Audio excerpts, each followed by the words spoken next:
बातचीत जो है बालकृष्ण भट्ट के द्वारा लिखा गया है और वो ना उत्तर प्रदेश के रहने वाले थे।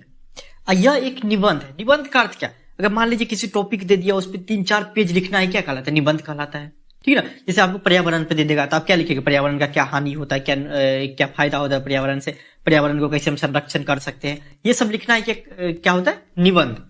उसी तरीके से जो बालकृष्ण भट्ट जो है निबंध लिखे हुए बातचीत पे, कि बातचीत अगर ना करते तब क्या होता, बातचीत करने से फायदा क्या, और दो आदमी के बीच में बातचीत कैसा होता है, इंटरनेशनल लेवल का बातचीत कैसे होता है, ये सब आपको लिखे हुए हैं। उनके द्वारा एक निबंध लिखा गया है जिसको इस चैप्टर में हम पढ़ेंगे। बहुत मजेदार है, बहुत ही आराम से पढ़ेंगे और अच्छे तरीके से आपको पढ़ेंगे। बालकृष्ण भट्ट कहते हैं कि अगर वाक शक्ति ना होती तो हम लोग लुंज पुंज होते, अर्थात क्या एकदम बोका ले लगता, कहीं पे बैठे रहते, किसी से कोई काम भी करवाना होता तो उसके पास जाते, उसको काम दिखाना पड़ता, कराना पड़ता था।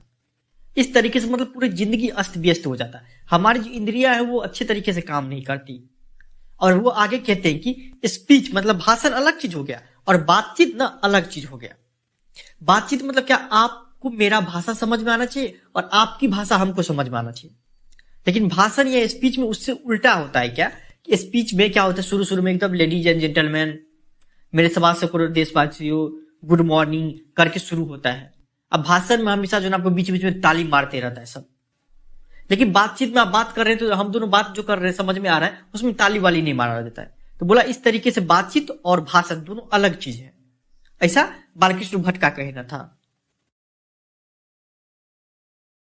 वो आगे कहते हैं कि बातचीत करने से जो भी हमारे अंदर मवाद अर्थात गुस्सा तामस जो भी रहता है वो ना भाव बन के उड़ जाता है, अर्थात एकदम मन जो है ना आनंदमय हो जाता है, एकदम हल्का हो जाता है बातचीत करने से। अब बातचीत का लत भी बहुत खराब होता है। अगर गर्लफ्रेंड बॉयफ्रेंड मतलब लड़की उड़की से लग गया तो खाना पीना तक छोड़ना पड़ता है। वो इस बातचीत के बारे में बोलते हैं। एक रॉबिन्सन क्रूसो नाम का व्यक्ति था, इसका किस्सा बहुत ज्यादा फेमस है कि वो जो है 16 साल ना कुत्ता बिल्ला के साथ रहा। जब कुत्ता बिल्ला के साथ रहा तो उसको पता ही नहीं था कि मुंह से बोल भी सकते हैं, सिर्फ खाना खाता था बस हो गया। जब वो इंसान के साथ रहने आया और जब शीशा में देखा और दूसरे लोग को बातचीत करते देखा तो वो मतलब उसको लगा कि हमारा तो दूसरा जन्म हो गया, हमको लगता है क्या पा लिए।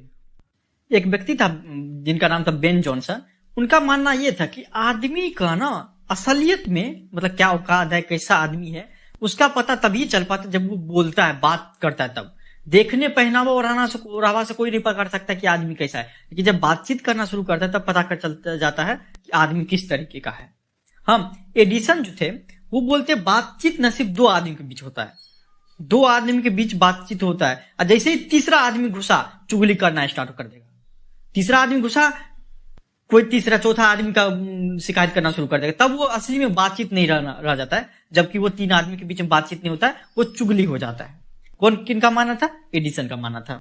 बालकृष्ण भट्ट एक एग्जाम्पल देते हैं कि जैसे गर्म दूध और ठंडे पानी के 2 बर्तन पास पास सटा के रखे जाए तो एक का असर दूसरे में पहुंच जाता है, अर्थात दूध ठंडा हो जाता है और पानी गर्म।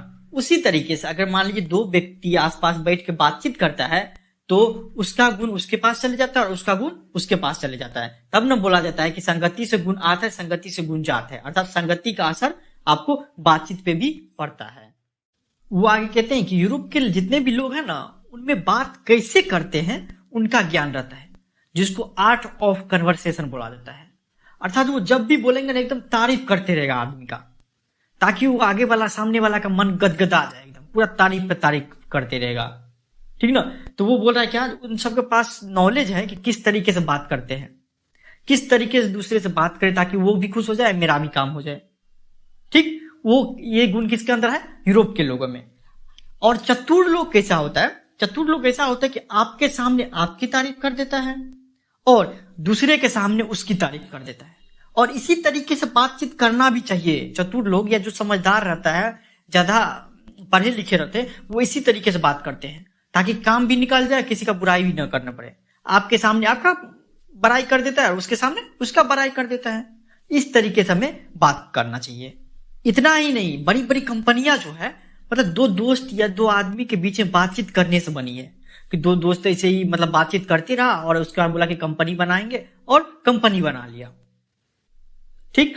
और एक बात और कि 25 वर्ष से जो अधिक का आदमी रहता है, जो भी व्यक्ति रहता है 25 वर्ष अधिक का, उसके अंदर ना समझदारी ज्यादा रहता है कि किस तरीके से बात करें कि सामने वालों को दिक्कत भी ना हो। लेकिन 25 वर्ष से कम की आयु वाला कुछ दिमाग नहीं रहता है, कुछ बोल देता है किसी के सामने, किसी को कोनो बात बोल देता है। अपना लोग भी देखिए ना, आपको मतलब 25 साल से कम उम्र है, क्या करते हैं, आपको जो मन होता है मुंह पे बोल देते हैं, बोलते समझ, उसको बुरा लगे अच्छा लगे, डजंट कीप मैटर। यही बोलता है 25 वर्ष से अधिक जिसका उम्र रहता है वो समझदार होता है, उनको बातचीत करने का क्या होता है, ढंग होता है। और उतना ही नहीं, बातचीत करने का सबसे उत्तम तरीका क्या है कि अपने आप से बातचीत करना। बातचीत करने का सबसे उत्तम तरीका, सबसे बढ़िया तरीका, अगर मान लीजिए कोई बोलेगा कि कैसे बातचीत करे, तो अपने आप से बातचीत करें। अपने आप से बातचीत करने से क्या होता है, अपने आप के अंदर कॉन्फिडेंस आएगा, आप किसी के सामने बोल सकते हैं और आपका दिमाग तेज होगा, उससे आपका कंसंट्रेशन पावर बढ़ेगा। ठीक, और इतना ही नहीं कि हमारी जो जिह्वा है उस पर लगाम रख के भी हम अपनी बातचीत को अच्छा बना सकते हैं, उत्तम बना सकते हैं कि हमें क्या बोलना चाहिए, क्या नहीं, किस तरीके से बातचीत करना चाहिए, समझदारी से बातचीत करना चाहिए ताकि सामने वाला को ठेस ना पहुंचे। इस सब तरीके से हम अपनी बातचीत को उत्तम बना सकते हैं। और इतना ही अपने बातचीत में आपको बढ़ोतरी कर सकते हैं और अच्छी तरीके से बातचीत हम कर सकते हैं।